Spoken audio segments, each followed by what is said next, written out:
വിശുദ്ധ പൗലോസ് അപ്പോസ്തലൻ എഫേസ്യർക്കാർക്ക് എഴുതിയ ലേഖനത്തിൽ നിന്ന്, ക്രിസ്തു നിങ്ങളെ സ്നേഹിച്ചതുപോലെ നിങ്ങളും സ്നേഹത്തിൽ ജീവിക്കുകയും ക്രിസ്തുവിനോടുള്ള ബഹുമാനത്തെ പ്രതി നിങ്ങൾ പരസ്പരം വിധേയരായിരിക്കുകയും.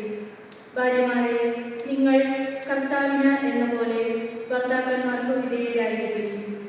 എന്തെന്നാൽ ക്രിസ്തു തൻ്റെ ശരീരമായ സഭയുടെ ശിരസ്സായിരിക്കുന്നത് പോലെ ഭർത്താവ് ഭാര്യയുടെ ശിരസ്സാണ്.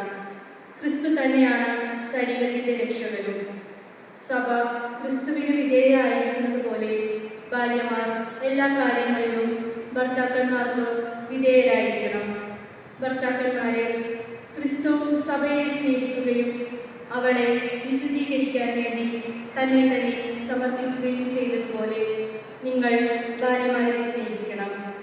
അവൻ സഭയെ വിശുദ്ധീകരിക്കുന്നതിന് ജലം കൊണ്ട് കഴുകി വചനത്താൽ വെണ്മയുള്ളതാക്കി. ഇത് അവളെ കറയോ ചുളിവോ മറ്റു കുറവുകളോ ഇല്ലാതെ മഹത്വപൂർണമായി തനിക്ക് തന്നെ പ്രതിഷ്ഠിക്കുന്നതിനും അവൾ കളങ്കരഹിതയും പരിശുദ്ധയുമായിരിക്കുന്നതിനും വേണ്ടിയാണ്. അതുപോലെ തന്നെ ഭർത്താക്കന്മാർ ഭാര്യമാരെ സ്വന്തം ശരീരത്തെ എന്ന പോലെ സ്നേഹിക്കണം. ഭാര്യയെ സ്നേഹിക്കുന്നവൻ തന്നെ തന്നെയാണ് സ്നേഹിക്കുന്നത്. ആരും ഒരിക്കലും സ്വന്തം ശരീരത്തെ വെറുക്കുന്നില്ലല്ലോ. ക്രിസ്തു സഭയെ എന്ന പോലെ അവൻ അതിനെ പരിപോഷിപ്പിക്കുകയും പരിപാലിക്കുകയും ചെയ്യുന്നു. എന്തെന്നാൽ നാം അവൻ്റെ ശരീരത്തിൻ്റെ അവയവങ്ങളാണ്. ഇക്കാരണത്താൽ പുരുഷൻ പിതാവിനെയും മാതാവിനെയും വിട്ട് ഭാര്യയോട് ചേരും, അവർ രണ്ടുപേരും ഒന്നാവുകയും ചെയ്യും.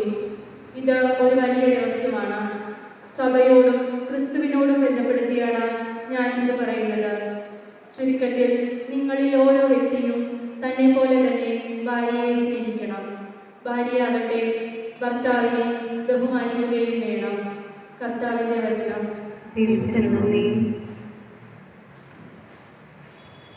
കർത്താവിനെ എന്നും ഞാൻ പുകഴ്ത്തും.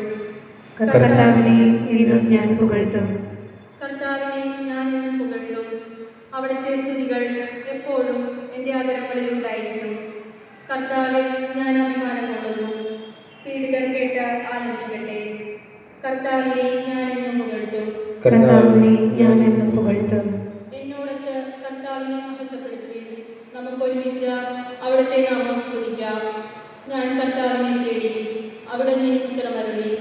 സർവഭയങ്ങളിൽ നിന്നും അവിടുന്ന് എന്നെ മോചിപ്പിച്ചു. കർത്താവിനെ ഞാൻ എന്നും പുകഴ്ത്തും.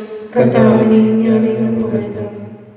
അവിടുത്തെ നോക്കിയവർ പ്രകാശിതരായി, അവർ ലജ്ജിതരാവുകയില്ല. ഈ എളിയവൻ നിലവിളിച്ചു, കർത്താവ് കേട്ടു.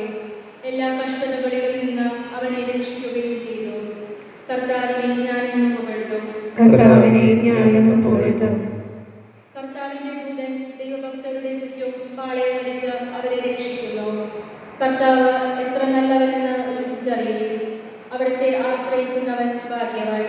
കർത്താവിനെ ഞാൻ എന്നും പുകഴ്ത്തും. കർത്താവിനെ ഞാൻ എന്നും പുകഴ്ത്തും.